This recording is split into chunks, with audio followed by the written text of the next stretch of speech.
Finn, you're actually so tall. This is a regular sized door. Funny joke. Hi, Finn.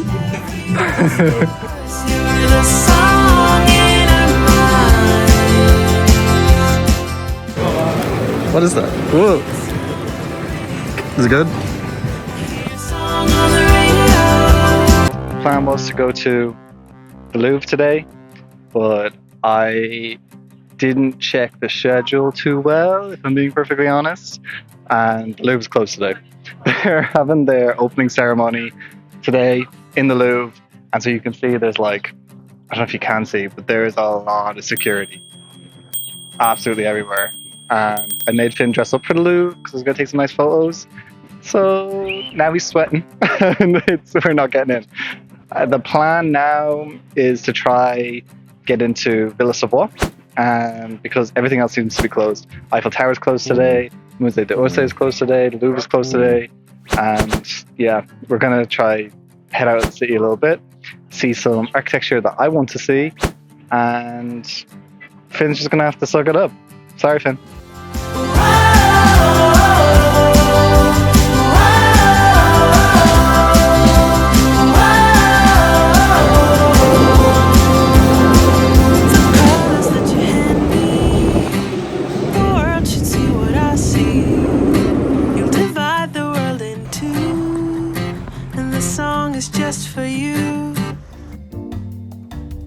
Hey, this is Seán. Welcome to my crib.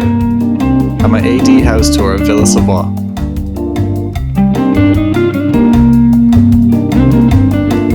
Walk-in wardrobe. My walk-in ensuite. Got multiple doors that lead to... don't know. Big bathtub. Not big enough for me. Is that the pooper? No, that's a bidet. Where's the toilet? I actually don't know. Maybe the toilet's in there?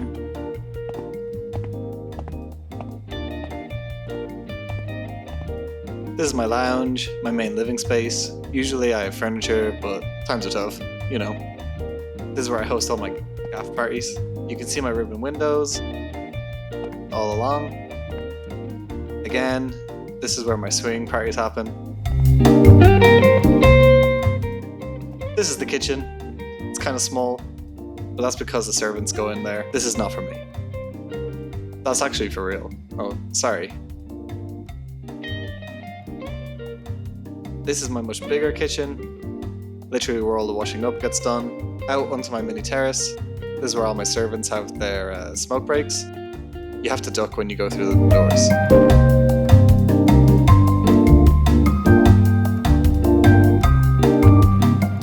This is more for guests and things. This is one of my smaller bedrooms. Again, a bidet, but no toilet. That's what makes me think this is the toilet. In the bathroom, I'm fairly certain the water closet is in there. That's another one of my bedrooms. I'm gonna head upstairs to the next terrace.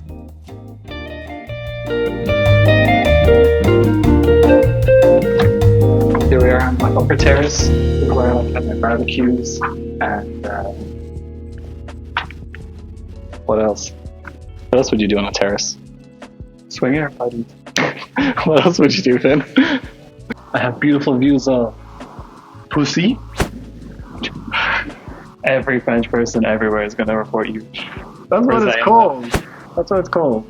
The place was designed by my man, Le Corbusier. He is known as the grandfather of modernism, and he's a hell of a character. He designed this gaff for me. All in all, I'm pretty happy with it. I wish there was some more toilets, not gonna lie, but yeah. Thanks for stopping by, AD. I have to go host a swinger party. Catch you in the next one. What's your impression? The house. It's just a house. The house, man. Would you live here? No.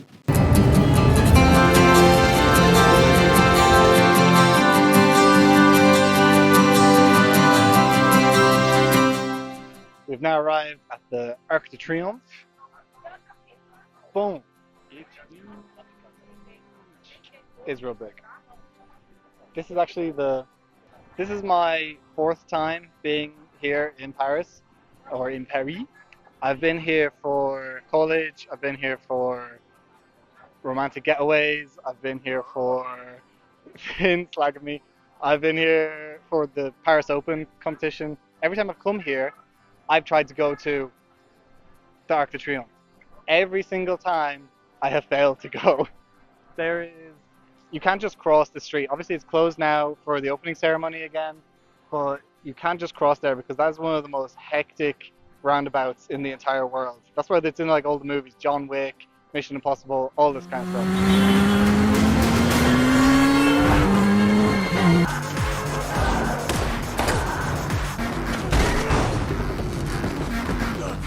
You actually have to take one of the little underground tunnels and that pops you out in there. Honestly, I wish I could do it, but it's not going to happen. Again, not on this trip. I'm going to give you some architecture facts about the Arc de Triomphe just before we go off and get some snacks. But it is 22 meters wide, 45 meters long, 50 meters tall, which is exactly what Finn has been admiring about it, is its sheer height. Constructed under the rule of Napoleon Bonaparte, and it was to commemorate battles won by France, which, if you know anything about history, was an awful lot by Napoleon himself. It's meant to pay homage to the Arc in Rome, where the Roman army would have went during Julius Caesar's days, and now it has all along the sides and the engravings are depictions of different wars and battles that they've won, with the names of soldiers in there. There is actually a tomb just underneath it, which pays homage to a fallen soldier during World War One, and they don't know the name of the soldier, so it's the unknown soldier. But it's to represent all those lives that have lost and no one actually knows who they are. There's an observation deck up there, which I would have brought you on to give you panoramic views of the city had I planned this a little bit better. But alas, Finn's looking at me, holding his stomach because he's hungry and he wants to go. So let's go.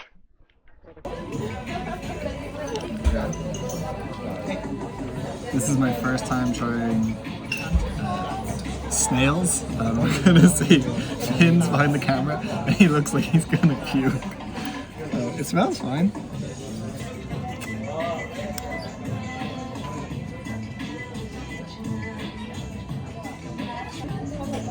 It's alright. It's actually okay.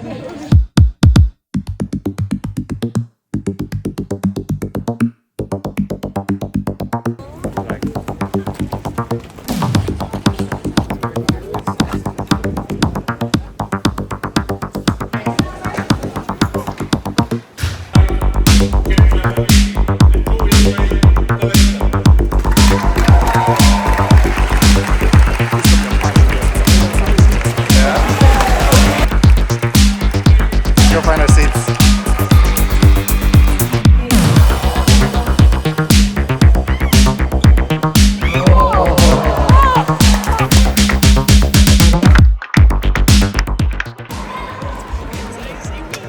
Who is Jungji Wei?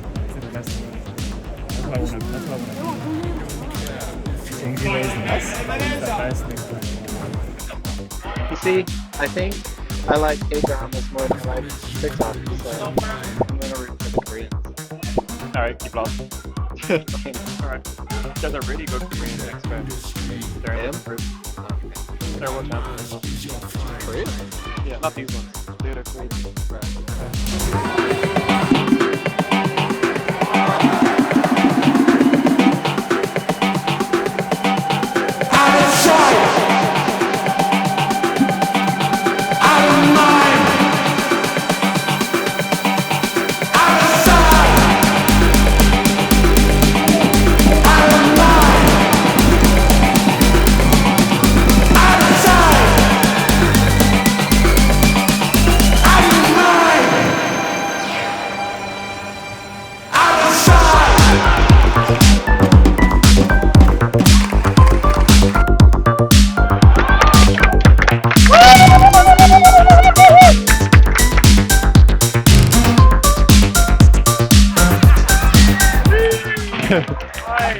I'm so excited. So cute.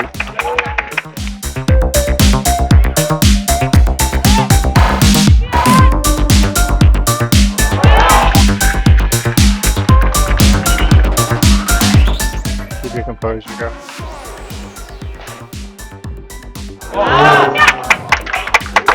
That was good. Strategical dive with the score right there.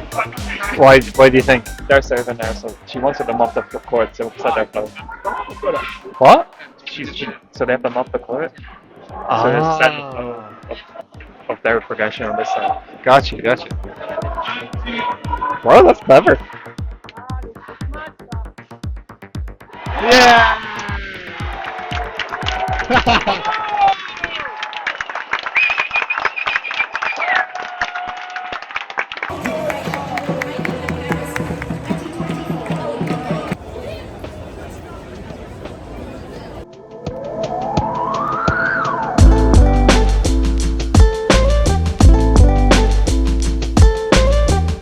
Tell me where jeans. No one here is wearing jeans.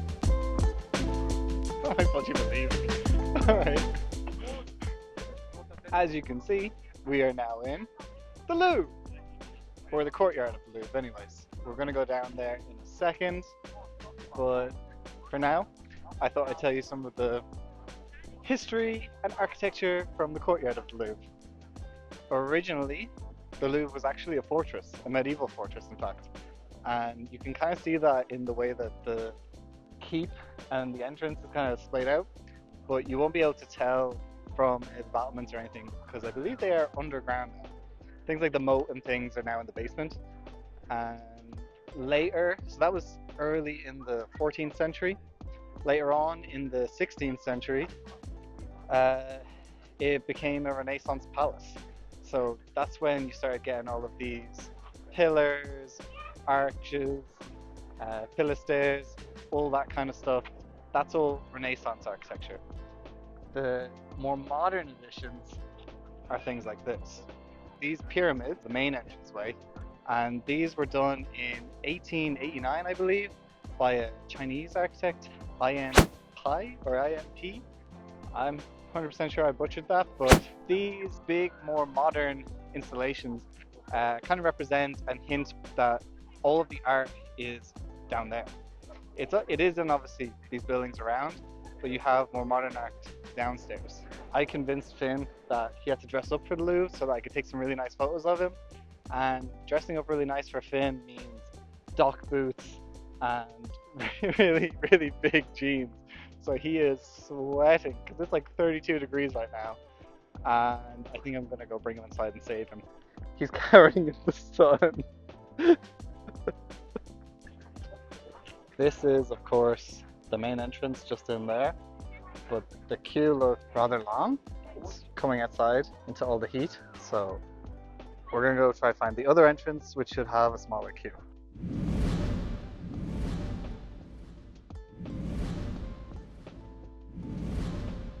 This is all the Louvre, bro.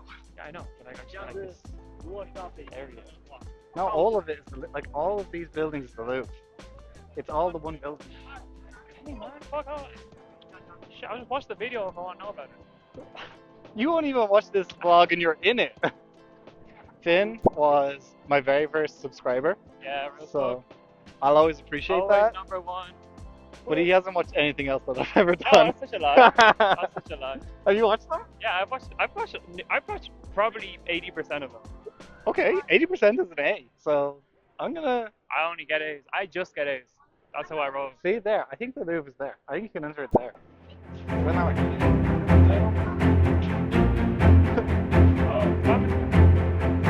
Okay, so that's right. Having spent the week here in Paris and seeing the very best of the best compete at the top of their game across so many varying disciplines, it's hard to explain the different feelings they've all evoked in me.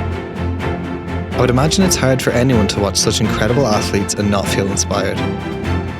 But for me personally, my excitement and my admiration and awe is truthfully tinged with a feeling of jealousy. I see competitors with rankings that are double or nearly triple that of my own personal best. I guess coming to terms with this fact that my time as an athlete has really come to an end and that I won't ever reach the heights of the Olympics or even WKF ever again, It hurts. I look at the sunset on what feels at times to be, to me anyways, a mediocre athletic career. I never won any WKF level events, despite all of the countless hours training and competing over the years. But I have to remind myself that everything I have accomplished seems impossible to others. Over 10 times national champion, a full ride sports scholarship, 8 times InterVarsity champion, WADO European medalist, Shokan World Cup champion. Nearly a decade of competing at the top of karate in EKF, WKF, Series A and Premier League events. The Olympics has always been a dream of mine. Although I was unsuccessful in getting this exact title, I did gain a university degree, totally unique friendships and relationships with coaches, teammates and competitive rivals, all along with the discipline and drive to tackle anything. The challenge for me now is to take these skills and apply them in my next chapter. What that'll be exactly, I'm unsure. I'm excited to find out.